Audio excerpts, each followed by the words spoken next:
বিয়ার পাগল। আরো দেখাইতেছি, আসেন। এই মহল্লার আসল লোকই আপনারা দেখেন নাই।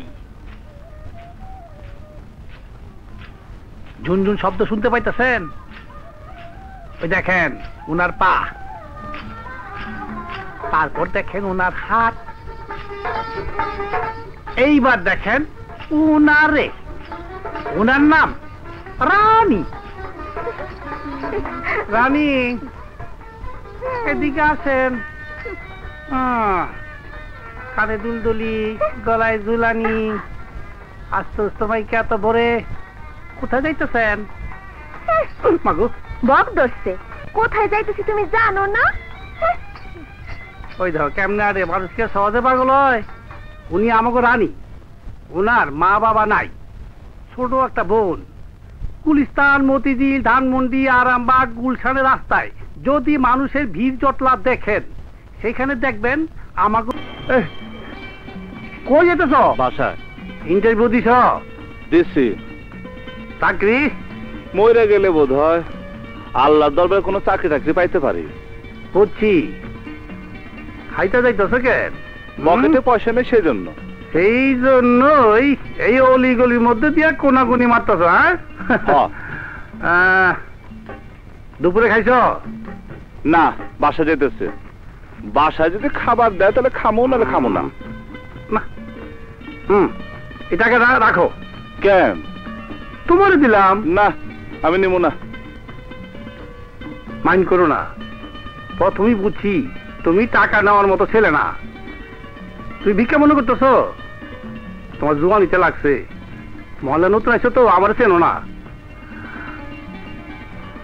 আমার দুনিয়া আপন বলতে কেউ নাই। পয়সা করি যা পাই সে গরিব দুঃখী দিয়ে দেই। তাই মহল্লার সবার কাছে আমি আবুল ভাই, ওরে ভাই।